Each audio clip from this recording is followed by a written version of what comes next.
Kal Al Yahawashi, Bahashem Rakakadash, all praise, honor, and glory goes to the Most High Yahweh in the name of the Son, Yahawashi. And I'm coming to you with a quick lesson in the book of Haggai, chapter 2. It starts off talking about the builders being encouraged to rebuild the temple of the Lord. And I'm going to start in verse 18. And just want to go from there because, we're in the 9th month. As the sun goes down, it's going to be the 24th day. We see all the things are going on in the world. So those that are laboring, those that are doing the work of the Lord, I use this as encouragement for myself and possibly encouragement and edifying for someone out there as well. But this is Haggai 2 and 18. It says, "Consider now from this day and upward from the 4th and 20th day of the 9th month." And like I said, when the sun goes down, that'll be the 24th day. We just had a Shabbat. The Shabbat is always in the third week, the 22nd day. Now we're in the 23rd day. When the sun goes down, it'll be the 24th day. It says, even from the day, and once again, we have been removed from our heritage. We have been removed from times and dates because of the so-called white man nation of Edom changing things around. So, we're going by faith in this. We're not actually 100% sure of the days because of, he's in power and he's changed the times and dates so many times. We're just going off the spirit. It says, from the 4th and 24th day of the 9th month, and from the day of the foundation of Yahweh's temple was laid, consider it. It says, is the seed yet in the barn? Yea. And yet the vine and the fig tree and the pomegranate and the olive tree have not brought forth unto this day, will I bless you. So he's talking about the harvest. He's saying, if you're laboring, you've been laboring, bringing out, these different fruits, these different, prophecies, different works, bringing men together, helping to bring, the northern and southern tribe together, the laboring that the men of the Lord have been doing for over the years. And, some of us are just coming into maybe the last, 4, 5, 10, 15, however many years you're being in this truth, and you're preaching the sound doctrine and sincerity in heart, which I pray by the number of the hopeful elect. It says, and again the word of Yahweh came unto Haggai in the 4th and 24th day of the month, saying, speak to Zerubbabel, governor of Yahawashi, saying, I will shake the heavens and the earth. It says, and I will overthrow the throne of kingdoms, and I will destroy the strength of the kingdom of the heathen. Listen, right now, as far as all things that are happening in the earth, the heathen, the nations not of Yasharallah who are in power, are all in disarray. Everyone's lobbying to be the next world, next dominance of the world, have the dominance of the world.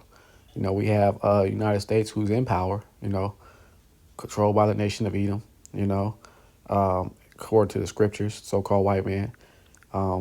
They're lobbying to hold on to their power, though their financial support and their military that they shine so bright on, is not as effective as it used to be. They're losing members of their conglomerate, of their allies. Turkey, like I said, is kind of went away from NATO. That was a big piece to their puzzle. Different nations are building on nuclear weapons, nuclear warheads.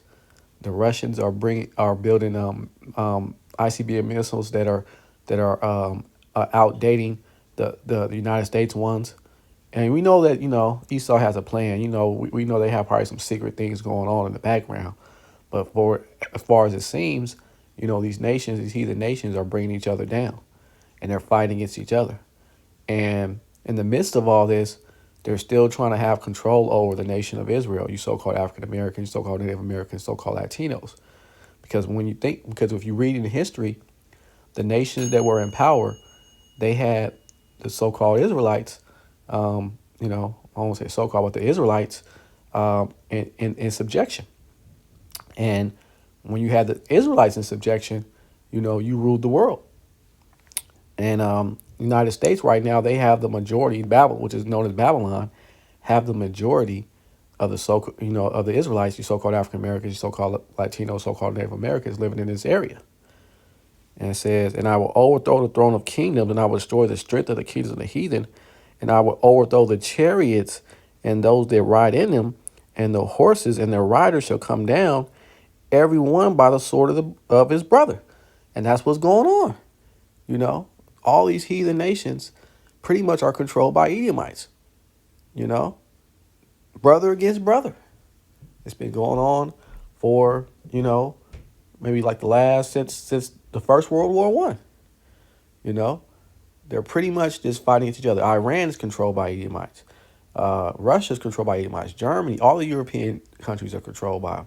You really go deep into it. Even the Hamite countries, even the Japheths, the Australias, all these nations are controlled by Edomites. And Yahawashi, is coming to destroy the land of Idumea. That's who he has it out for. If you even look at the so-called, Moabites, the so-called Chinese and the Japanese and the Koreans, look at their history. You do the research, and you'll see that they were darker skinned before they, now they look like so-called Edomites.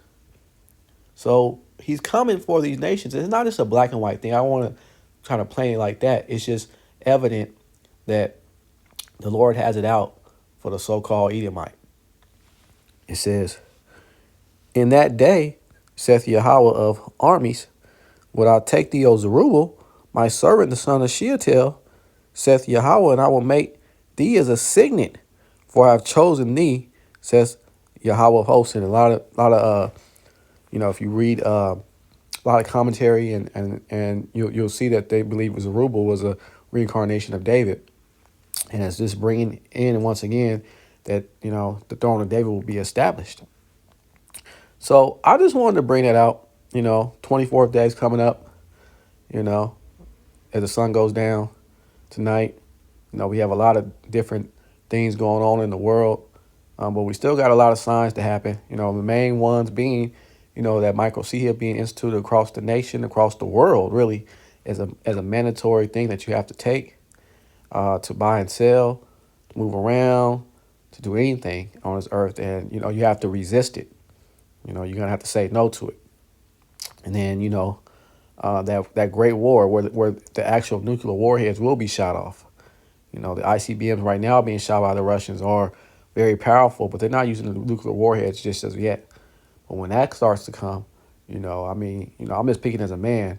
I'm not saying this is going to happen, but how it's going to happen. But if I was the United Kingdom and I was Israeli, I'll be very concerned because they're closer to Russia, they're closer to Iran, and a great way to get the United States involved is if you attack those two countries.